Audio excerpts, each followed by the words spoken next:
ଦେଖିଛନ୍ତି ଶ୍ରୀକୃଷ୍ଣ ପୂର୍ବବତ୍ ଗୋପ ବାଳକ ଓ ଗୋବଚ୍ଛାଙ୍କ ସହିତ ବାଲ୍ୟଲୀଳା କରୁଛନ୍ତି। ବଚ୍ଛା ବାଳକ ଚତୁର୍ଭୁଜ ଶଙ୍ଖଚକ୍ର ଗଦାପଦ୍ମଧାରୀ ମୂର୍ତ୍ତିରେ ପ୍ରତିଭାତ ରହିଛନ୍ତି। କୃଷ୍ଣଙ୍କୁ ସମ୍ମୋହିତ କରିବାକୁ ଯାଇ ନିଜେ ସେ ବିମୋହିତ। ତେଣୁ ସେ କୃଷ୍ଣଙ୍କୁ ପ୍ରଣାମ ପୂର୍ବକ ବିନୀତ ଓ ସମାହିତ ଚିତ୍ତରେ ସ୍ତବ କରିଛନ୍ତି। ଶୁକ ଉବାଚ ଶୁକ ବୋଲନ୍ତି ଶୁଣ ରାୟ, ବ୍ରହ୍ମା ଛାଡ଼ିଲା ମନୁ ଭୟ, ପାଦେ ପଡ଼ିଲା ସତେ ବାର, ବାହୁଡ଼ି ଗଲା ନିଜ ପୁର, ବସା ବାଳକ ଆଣିଦେଲା, ବିକଳେ କୃଷ୍ଣଙ୍କୁ ଚାହିଁଲା, ବ୍ରହ୍ମାର ମୁଖ କୁଅ ନାହିଁ, ବୋଲନ୍ତି ବ୍ରହ୍ମାଣ୍ଡ ଗୋସାଇଁ, ହସି ବୋଲନ୍ତି ଚକ୍ରଧର, ବିଧାତା ଯାଅ ନିଜ ପୁର, ବ୍ରହ୍ମାଣ୍ଡ ପାଳ ସୁଖେ ଯାଇ, ମୋହର ପାଦେ ଚିତ୍ତ ଦେଇ।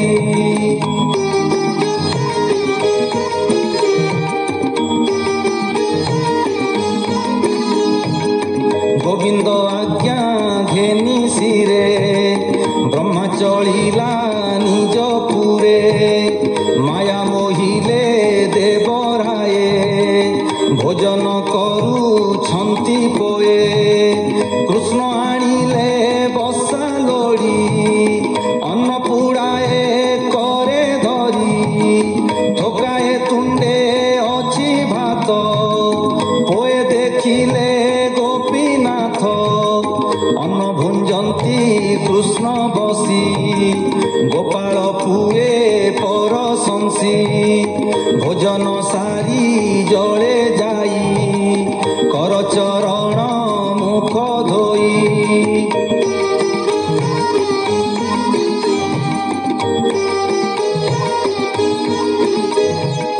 ବେଳ ହୋଇଲା ଅବସାନ, ଗୋପେ ଚଳିଲେ ଭଗବାନ, ପଥେ ଅଘାର ଦେହ ଚାହିଁ, ବୋଲନ୍ତି ପ୍ରଭୁ ଭାବଗ୍ରାହୀ, ନିତ୍ୟ ଖେଳିବା ଏତେ ପଶି, ଶୁଣି ଗୋପାଳ ପୋଏ ହସି, ଗୋରଜ ସୋହେ କୃଷ୍ଣ ଦେହେ, ବେଢ଼ି ନାଚନ୍ତି ଗୋପ ପୋଏ, ଗୋପୀଙ୍କ ନୟନ ଆନନ୍ଦ, ହୃଦୟ ପୂର୍ଣ୍ଣିମାର ଚାନ୍ଦ, ପୋଏ ମିଳିଲେ ଯେଝା ଘରେ, କହିଲେ ମାତାଙ୍କ ଛାମୁରେ।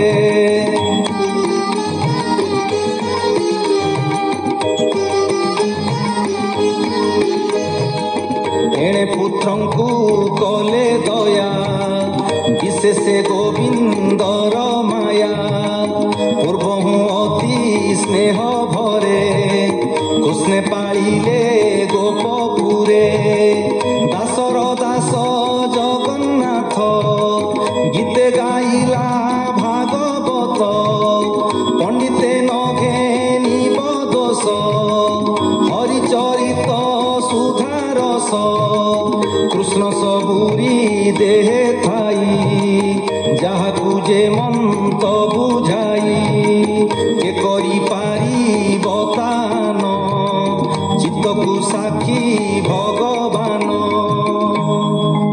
इति श्रीमद्भागवते महापुराणे पारमहंस्यां संहितायां दशमस्कन्धे पूर्वार्धे ब्रह्मस्तुतिर्नाम पञ्चदशोऽध्यायः। सुकोवाच एबे हो सुण परीक्षित श्रीकृष्ण बालक चरित, षडवर से नरहरि कानने चरंती बाछुरी, दिनकु दिन बलियार गाई जगिले दामोदर, रोहिणी सुत घेनी संगे बने खेलती नाना रंगे, दिनेक कृष्ण बेणु नादे बालके मिलिले आनंदे, कृष्ण को बेढ़ी गोप बाणे बेणु बजाती कुतूहले, फल कुसुम तरुगणे लागंती रामर चरणे, देखी हसिले दामोदर रामंकु बोलंती मधुर। श्रीकृष्ण उवाच भो देव देख तरुगणे लोटन्ति तुम्हार चरणे देवे न पान्ति जहा खोजी ताहांकु तरु गणे भजी करिबे देखि सानंद कुंद कुसुम ठाके बंधु विभ्रात करि रंगे नाचंती अवसरी बालके देखि चकित माया मोहिले गति चक्षुमे गणे कोए कहिले जे जादे मनोजे नंदती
वृक्षरे उठिले मुरारी कोमल पत्र वृक्ष आणी सज्जा